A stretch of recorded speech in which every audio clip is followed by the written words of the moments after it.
Bonjour à tous, on va parler aujourd'hui de pervers narcissiques, de psychopathes et de sociopathes. On va voir comment faire la différence. Je parle beaucoup sur cette chaîne de relations amoureuses et parfois on a l'impression qu'on a affaire juste à un pervers narcissique alors que c'est un cas qui est beaucoup plus grave juste après. Alors mettre des étiquettes sur quelqu'un, c'est pas toujours facile parce que d'une part, il y a différentes intensités. On peut être légèrement un profil de manière plus modérée ou de manière extrême. Par exemple, quand je vous dis le mot psychopathe ou sociopathe, on peut penser à des tueurs en série, ce qui serait vraiment l'extrême, mais ça concerne un très très faible montant de la population, alors qu'en fait, des gens qui sont psychopathes à une légère échelle, on en retrouve énormément autour de nous sans même le savoir souvent. Donc beaucoup de gens confondent ces termes et utilisent l'un pour dire l'autre. On va voir aujourd'hui toutes les caractéristiques de ces trois profils pour que vous sachiez exactement à qui vous avez affaire. Il y a aussi des règles qu'on va voir ensemble. Je vous en donne une au hasard. Par exemple, chaque personne psychopathe est une personne qui est aussi pervers narcissique. Mais dans l'autre sens, chaque pervers narcissique n'est pas forcément psychopathe. Avant de démarrer cette description des trois profils, je vous rappelle que vous pouvez vous abonner à cette chaîne si vous le souhaitez. Cliquez juste en dessous sur « Je m'abonne » puis sur la cloche qui est juste à côté. Il y a aussi un quiz qui s'appelle « Est-ce que cette personne est perverse narcissique ou pas ?» C'est juste en dessous. Vous êtes mes ambassadeurs et vous trouverez aussi dans la description une formation qui s'appelle « Prendre sa revanche sur un pervers narcissique ». Alors, commençons par le profil qu'on connaît le mieux parce que j'en parle très souvent sur cette chaîne. Ce sont les pervers narcissiques. On ne va pas passer beaucoup de temps à le décrire parce qu'en principe, vous commencez à connaître à peu près les traits de caractère. On va juste décrire les traits qui vont nous servir à étudier les autres types de profils.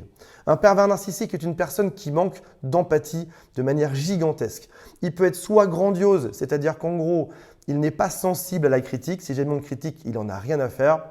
Ce sera quelque chose qui sera très visible en société ou à l'intérieur de son foyer. Ou alors, c'est un pervers narcissique qui peut être du deuxième type qui s'appelle pervers narcissique masqué ou fragile ou vulnérable selon les documents qu'on lit. Dans ce cas-là, c'est une personne qui est sensible à la critique et qui va sévir surtout lorsqu'on est dans l'intimité. Quand on a fermé la porte le soir, c'est là que cette personne va vraiment se révéler, alors qu'en société, il est juste parfait et très gentil. Ce sont des personnes qui sont souvent arrogantes, qui cherchent de l'attention en permanence, mais c'est un profil qui peut ressentir de la honte. Alors attention. Nous, lorsqu'on est une personne saine, on se dit si je fais quelque chose de mal, j'aurai honte parce que je m'en veux. Là, ce n'est pas du tout le même type de honte. Ce sont des gens qui, s'ils font quelque chose de mal, ont peur d'être jugés négativement, ont peur de perdre l'attention des autres et de se faire rejeter. On se rappelle que pervers narcissique est une personne qui a besoin de beaucoup d'attention et si l'erreur qu'ils ont faite pourrait nuire à toute l'attention qu'il demande en par exemple se faisant rejeter par tous ses amis ou même par son couple, dans ce cas-là, ce serait compliqué pour eux. Donc là, on a les grandes lignes à peu près du pervers narcissique. Passons maintenant aux psychopathes. On a dit que tous les psychopathes étaient des pervers narcissiques. Donc en gros, on va récupérer tout ce que je viens de dire au-dessus et ça correspond également aux psychopathes. À une différence près qui est gigantesque. Ce sont des personnes qui n'ont jamais de honte et jamais de remords. On parlait des tueurs en série, ce sont des personnes qui sont à l'extrême. Ce sont des gens qui peuvent faire du mal et ne ressentir absolument rien. Alors, on a toujours en tête cette idée du petit garçon, de la petite fille qui va faire du mal à un chien, à un animal quand il est jeune et puis qui derrière va devenir un vrai psychopathe ou un tueur en série. Ça peut se représenter sous plein de formes différentes. Ça peut être par exemple une personne qui est chef d'entreprise, qui va virer 100 personnes ou faire du mal volontairement à une société concurrente et qui n'en aura rien à faire. Ça peut être une personne qui vous fait souffrir au quotidien et qui ne ressent absolument rien. Comme s'il se comportait par mimétisme avec ce que vous faisiez ou faisait semblant de ressentir des remords, mais en fait, vous avez vraiment l'impression que l'autre en face ne ressent absolument rien. Une personne normale ressentirait de la honte quand elle fait une erreur. Et ça va se traduire au niveau physique. Si jamais demain, je dis une bêtise devant mes 10 meilleurs amis, qu'est-ce qui va se passer? J'ai mes joues qui vont devenir rouges, j'ai le cœur qui va battre plus vite, j'ai mes mains qui vont devenir moites, j'ai éventuellement mes jambes qui vont trembler parce que j'aurai honte de moi et je vais me remettre en question. Là, en l'occurrence, on parle d'une anomalie qui est génétique, c'est-à-dire qu'en gros, ils ne sont pas câblés pour ressentir ce genre de choses, même s'ils le souhaitaient. Ce sont par exemple des personnes qui pourraient passer au détecteur de mensonges sans aucun souci, parce qu'ils ne ressentent vraiment aucune honte, aucune gêne pour tout ce qu'ils ont fait. C'est ce qui explique d'ailleurs qu'on utilise beaucoup moins les détecteurs de mensonges depuis maintenant presque 10 ou 20 ans. Ce sont des gens qui ne peuvent pas changer, même s'ils vont en prison. Ça peut être des grands PDG, ça peut être un mari, ça peut être une femme qui se comporte de manière comme très froide finalement dans son quotidien. Ce sont des personnes qui ont un cerveau différent. Ce sont des personnes qui ont souvent des pères qui ont des tendances antisociales, c'est-à-dire qui n'aiment pas beaucoup être avec les autres. On a remarqué que quand on a ce type de père derrière, ça peut générer cette chose-là au final. Donc c'est peut-être le moment de vous demander si la personne à laquelle vous pensez a un père qui ressemble à peu près ou pas. Ce sont des gens, on l'a dit, qui ont des grosses prédispositions génétiques à devenir comme ça. Ce sont des gens qui sont souvent, malheureusement pour nous, intelligents, charmeurs, et tout ça est une façade.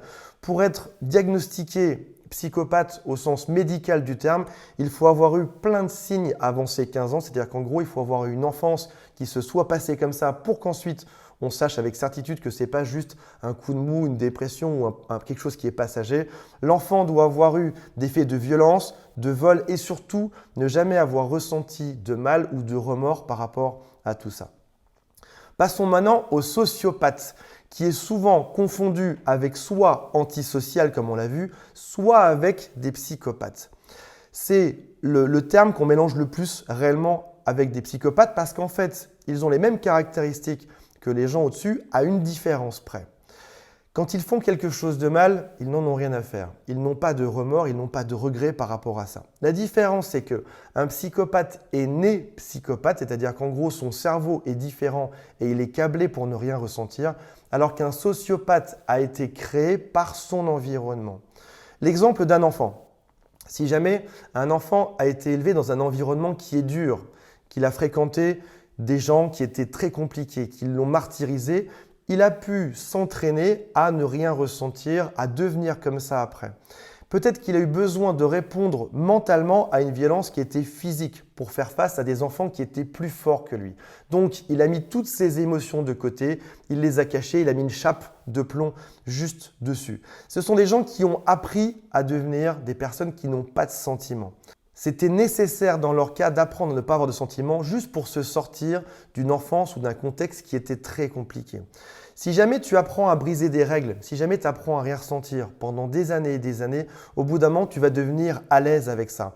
Et typiquement, une des phrases qu'on pourrait entendre d'un enfant qui serait sociopathe, c'était par exemple « cet enfant était bien, c'était un enfant qui était idéal, gentil, jusqu'à ce qu'il fréquente les mauvaises personnes à l'école. » Ou alors pour des personnes qui sont plus âgées, « ce garçon, cet homme était bien, mais depuis qu'il est rentré de l'armée, depuis qu'il a fait cette guerre, il est devenu totalement différent. » Comme si cette guerre l'avait totalement transformé et fait de lui quelqu'un qui ne pouvait plus ressentir les choses juste après. Ça peut être aussi des violences qui sont physiques, ça peut être aussi des violences qui sont dans l'intimité si votre partenaire a vécu des attouchements quand il était plus jeune.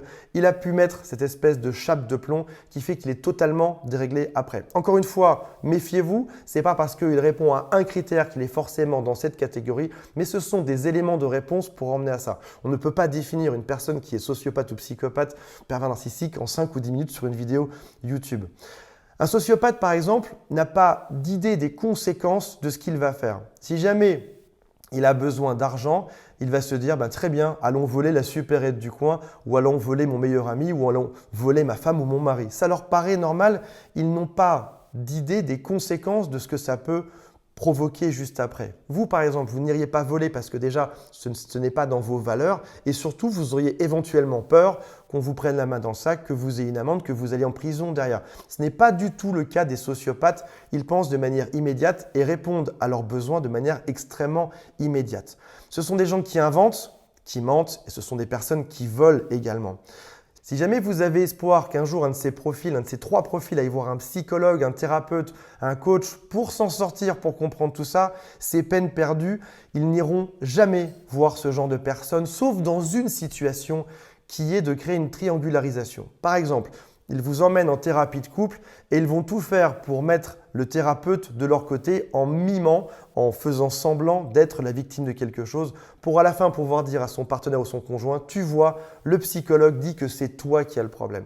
Ce sera que dans ces situations qu'un de ces trois profils ira consulter, sinon ce n'est pas le cas. Ils peuvent aussi aller seuls voir le thérapeute, noter les phrases que le thérapeute utilise. Ils peuvent aussi, devant le thérapeute, se comporter exactement comme ils voient que vous vous comportez. Ils peuvent se décrire comme étant des gens qui sont dépressifs, qui sont victimes de l'autre, etc. Et en fait, ils sont juste en train de reproduire votre état aujourd'hui pour que le thérapeute leur dise que c'est vous la mauvaise personne.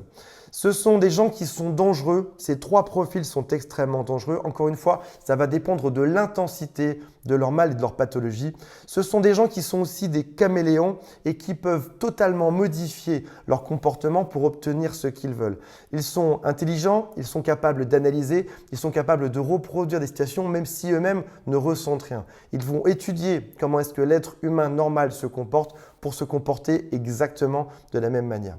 Voilà mes amis, dites-moi en commentaire si vous avez l'impression que votre partenaire, votre conjoint a certains traits d'un des profils ou de l'autre. Rappelez-vous que vous pouvez vous abonner, faire le quiz juste en dessous. Vous êtes mes ambassadeurs. Si vous avez l'impression qu'un de vos amis a besoin d'aide là-dedans, c'est à vous de lui transmettre la vidéo ou de lui dire ce que je viens de vous dire aujourd'hui. Laissez-moi un commentaire et on se retrouve dans une prochaine vidéo. Salut à tous, bye.